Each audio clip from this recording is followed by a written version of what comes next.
প্রিয় ছাত্রছাত্রীরা, আশা করব তোমরা সবাই খুব ভালো আছো। আমরা আজকের তোমাদের জন্য এ ড্রিম জার্নি চ্যাপ্টার থেকে অ্যাক্টিভিটিগুলো নিয়ে আলোচনা করব। তোমরা অ্যাক্টিভিটিগুলো যারা করেছো তারা অবশ্যই আমি যেগুলো বলছি আজকে তার সঙ্গে মিলিয়ে নেওয়ার চেষ্টা করবে, আর যারা অ্যাক্টিভিটিগুলো এখনও পর্যন্ত করোনি তারা অবশ্যই এটা ফলো করার পরে চেষ্টা করবে নিজেরা যাতে অ্যাক্টিভিটিগুলো করতে পারো। কেমন? তাহলে দেখো, প্রথমে আমরা অ্যাক্টিভিটি 1-এ চলে যাই। অ্যাক্টিভিটি 1-এ বলছে complete the following sentences with information from the text.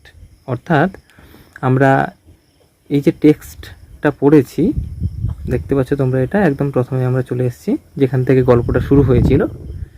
তো ওখান থেকে তথ্য নিয়ে তোমাদেরকে এই শূন্যস্থানগুলো পূরণ করতে হবে। যাই হোক, টেক্সটটা যেহেতু আমরা পড়ে নিয়েছি তাহলে আমরা অবশ্যই তথ্যগুলো জানি। দেখো, প্রথমে আছে ঝিনুক লিভস।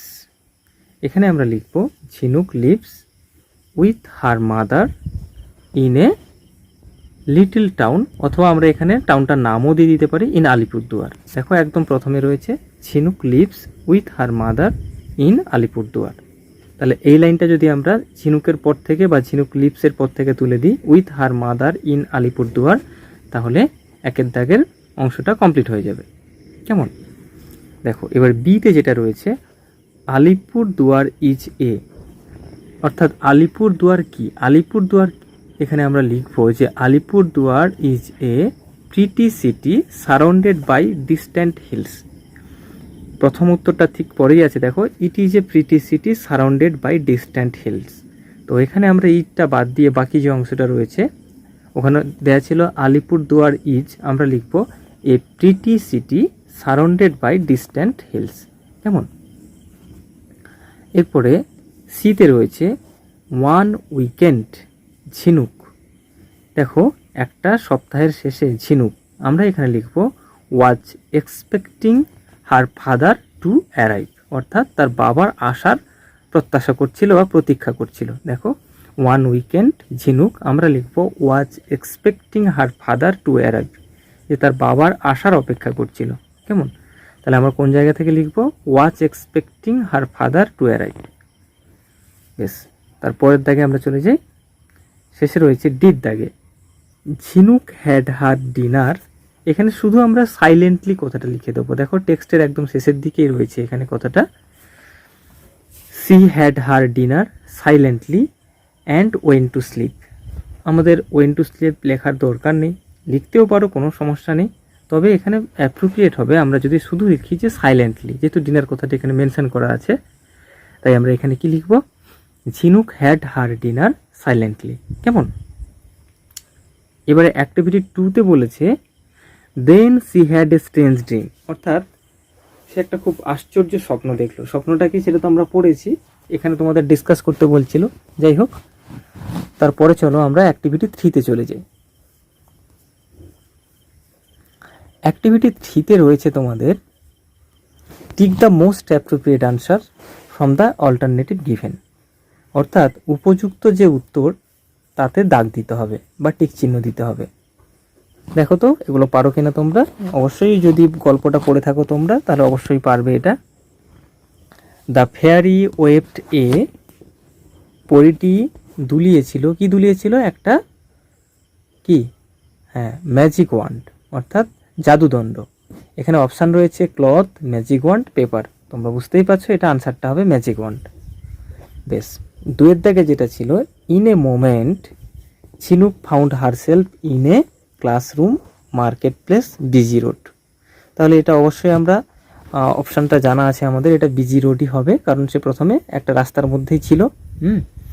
তাহলে এটা হবে ইন এ মোমেন্ট ঝিনুক found herself in a busy road, অর্থাৎ এক মুহূর্তের মধ্যে ঝিনুক নিজেকে দেখতে পেল যে সে একটা ব্যস্ত রাস্তায় দাঁড়িয়ে রয়েছে। তাহলে এখানে সির দাগের আনসারটা ঠিক হবে, তাই সিতে আমরা টিক চিহ্ন দেব। দেখো, 3-এর দাগে বলছে in another wave of the fairy's magic wand, অর্থাৎ পরীর দ্বিতীয়বারের জাদুদণ্ডের আন্দোলনে Jhinuk saw in front of her a river lake sea, যে ঝিনুক তার সামনে দেখতে পেয়েছিল কি? একটা নদী। তাহলে এখানে অপশান দেওয়া আছে রিভার, লেক, সি। এখানে এর দাগের আনসারটা ঠিকই হবে, তাহলে এটা আমরা রিভারে বা নদীতে টিক চিহ্ন দেব। 4 দাগে রয়েছে the fairy wanted to take Jhinuk to Victoria Memorial, Eden Garden, Science City. অর্থাৎ পরীটি ঝিনুককে নিয়ে যেতে চেয়েছিল কোথায়? ভিক্টোরিয়া মেমোরিয়ালে, ইডেন গার্ডেন্সে, নাকি সায়েন্স সিটিতে? অবশ্যই ইডেন গার্ডেন্স এখানে অল্টারনেটিভ হবে, তাই বির দাগে আমরা টিক চিহ্ন দেবো। এখানে আনসার হবে ইডেন গার্ডেন্স। কেমন? বেশ, এবার অ্যাক্টিভিটি 4 চলে আসি। এখানে তোমরা বুঝতেই পারছো দেখে যে এটা টি ফলস, অর্থাৎ ঠিক হলে তার পাশে টি লিখবো, ভুল হলে সেই অল্টারনেটিভের পাশে আমরা এফ লিখবো। বেশ, দেখো, অ্যান ওল্ড ওম্যান ভিজিটেড ঝিনুক ইন হার ড্রিমস। একজন বয়স্ক মানুষ ঝিনুকের স্বপ্নে তার সঙ্গে দেখা করেছিল। এটা নিশ্চয়ই ঠিক নয়, কারণ একটা পরী, সুন্দর পরী তার সঙ্গে দেখা করেছিল, তাই এটা ভুল তথ্য। এটার পাশে আমরা এফ লিখব। বিতে রয়েছে ঝিনুক found only small buildings in the city. ঝিনুক শহরের মধ্যে শুধুমাত্র ছোট ছোট ঘর বাড়িগুলো দেখেছিল। এটাও ভুল তথ্য দেওয়া আছে, তাই এটাতেও আমরা এফ লিখব। The fairy waved the magic wand more than once. পরীটি একাধিকবার জাদুদণ্ডটি আন্দোলিত করেছিল। হ্যাঁ, এটা ঠিক আছে, কারণ সে প্রত্যেকবার একটা প্রেক্ষাপট থেকে জাদুদণ্ড আন্দোলন করে এক জায়গায় থেকে আর একটা জায়গায় গিয়েছিল, তাহলে এটা ঠিক হবে, তাই এটা টি হবে। ডিতে রয়েছে Kolkata is a very busy city. Kolkata ভীষণ ব্যস্ত শহর। এই বিবৃতিটাও ঠিক, তাই এটাতেও আমরা টি দেব। কেমন? চলে যাই এবার আমরা পরের অ্যাক্টিভিটিতে। অ্যাক্টিভিটি 5-এ রয়েছে, দেখো, match column A with column B. অর্থাৎ এ কলামের সঙ্গে বা এ স্তম্ভের সঙ্গে বি স্তম্ভকে মেলাতে হবে। এ স্তম্ভে কি কি আছে আমরা একটু দেখে নিই। ঝিনুক, এ ফ্যামিলিয়ার ভয়েস, তারপরে রয়েছে ঝিনুকস ফাদার, তারপরে রয়েছে পিপল। বি স্তম্ভে বা বি কলমে রয়েছে এখানে buy old and new books from College Street, তারপরে রয়েছে wanted to see the underground trains, তারপরে রয়েছে ওয়েক্স ঝিনুক আপ, তারপরে রয়েছে ম্যানেজ টু রিটার্ন হোম। ব্যাস, তাহলে প্রথমে যদি আমরা ঝিনুককে দিয়ে শুরু করি, তাহলে ঝিনুকে এখানে কি হবে? ঝিনুকের সঙ্গে আমরা বিটাকে ম্যাচ করাবো, অর্থাৎ wanted to see the underground trains. কেমন? আরেকবার বলছি, ঝিনুক wanted to see the underground trains, অর্থাৎ ঝিনুক মাটির নিচের রেল বা পাতাল রেল দেখতে চেয়েছিল। বিতে দেখো তার পরের দাগে, দাগ নাম্বার 2, যেটা 2-এর দাগ, এ ফ্যামিলিয়ার ভয়েস। ঠিক আছে, এই ফ্যামিলিয়ার ভয়েস এখানে হবে ওয়েক্স ঝিনুক আপ, অর্থাৎ একটা পরিচিত কণ্ঠস্বরে ঝিনুক জেগে উঠেছিল। তাহলে পুরো বাক্যটা এখানে হবে 2-এর দাগের সঙ্গে সির দাগের যে পার্টটা রয়েছে বা অংশটা রয়েছে সেটা ম্যাচ করা যেতে পারে। এই ফ্যামিলিয়ার ভয়েস ওয়েক্স ঝিনুক আপ, একটা পরিচিত কণ্ঠ ঝিনুককে জাগিয়ে তুলেছিল। বেশ, তারপরে দেখো ঝিনুকস ফাদার। ঝিনুকস ফাদার এটা হবে ম্যানেজ টু রিটার্ন হোম। কি হবে এটা? ম্যানেজ টু রিটার্ন হোম, অর্থাৎ ঝিনুকের বাবা কোনোভাবে একটু ম্যানেজ করে বা কোনো রকমভাবে বাড়ি আসতে পেরেছিল। শেষে যেটা রয়েছে পিপল, এটা হবে people buy old and new books from College Street. বুঝে গেল? অর্থাৎ লোকেরা কলেজ স্ট্রিট থেকে নতুন এবং পুরনো বই কিনছে। বেশ, এবার দেখো আমরা পরের অ্যাক্টিভিটিতে চলে যাই। অ্যাক্টিভিটি 6-এ রয়েছে আনসার দ্য ফলোয়িং কোশ্চেন্স। নিচের প্রশ্নগুলোর উত্তর দিতে হবে। দেখো, আমি এখানে তোমাদেরকে চাইবো তোমরা একটু কাজ করো। আমি মানেগুলো বলে দিচ্ছি, আর তোমরা দেখি উত্তরগুলো খুঁজে পাও কিনা। যদি না পাও অবশ্যই আমি হেল্প করব তোমাদেরকে। প্রথমে দেখো, হুইচ মেট্রো স্টেশন ডিড ঝিনুক অ্যান্ড দ্য ফেয়ারি এন্টার। অর্থাৎ ঝিনুক এবং পরীটি কোন মেট্রো স্টেশনে প্রবেশ করেছিল? মনে করতে পারছো? চেষ্টা করো। আরেকবার বলছি, ঝিনুক এবং পরীটি কোন মেট্রো স্টেশনে প্রবেশ করেছিল? বিদ্যাগেরটা রয়েছে where did Jhinuk find a road lined with bookshops on either side. অর্থটা কি দাঁড়ালো? ঝিনুক কোথায় দেখতে পেয়েছিল রাস্তার দুদিকে প্রচুর বইয়ের দোকান রয়েছে? আবার বলছি, ঝিনুক কোথায় দেখতে পেয়েছিল যে রাস্তার দুদিকে প্রচুর বইয়ের দোকান রয়েছে?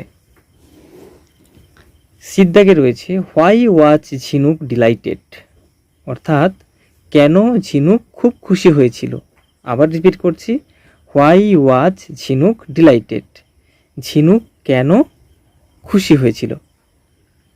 শেষের যে প্রশ্নটা রয়েছে, what did Jhinuk see after waking up? What did Jhinuk see after waking up? অর্থাৎ ঘুম থেকে উঠে ঝিনুক কি দেখতে পেয়েছিল? তোমরা অ্যাক্টিভিটি 6-এর প্রশ্নগুলো বলে দিলাম, চেষ্টা করবে এখান থেকে উত্তরগুলো করার। না পারলে অবশ্যই তো আমি আছি, আবার তোমাদের হেল্প করে দেবো।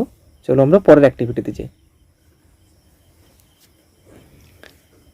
অ্যাক্টিভিটি 7-এতে রয়েছে, দেখো, fill in the blanks with the present continuous form of the given verbs. দেখো, টেন্সের 3টে ভাগ রয়েছে, প্রত্যেকটা ভাগের 4টে করে অংশ রয়েছে বা 4টে করে ভাগ রয়েছে। তো তার মধ্যে একটা ভাগ হচ্ছে কন্টিনিউয়াস। কেমন? প্রেজেন্ট টেন্সের ক্ষেত্রে সেই ভাগটাকে আমরা বলছি প্রেজেন্ট কন্টিনিউয়াস। প্রেজেন্ট কন্টিনিউয়াস টেন্সের গঠন আমি বলে রাখি, পরে আমরা টেন্স নিয়ে আলাদা একটা নতুন ক্লাস করব। তো এখানে যেহেতু এটা চ্যাপ্টারের মধ্যে চলে এসেছে, জেনে রাখো, সাবজেক্ট বা কর্তা, তার সঙ্গে অ্যাম অথবা ইজ অথবা আর, 3টের মধ্যে যেটা সাবজেক্টের সঙ্গে লাগবে সেটা, অর্থাৎ অ্যাম ইজ আরের মধ্যে যে কোনো একটা।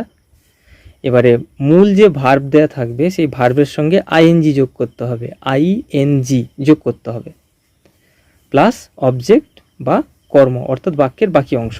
আবার বলছি, সাবজেক্ট, তার সাথে অ্যাম ইজ আরের মধ্যে যে কোনো একটা, ভার্বের সঙ্গে আইএনজি যোগ, তারপরে অবজেক্ট।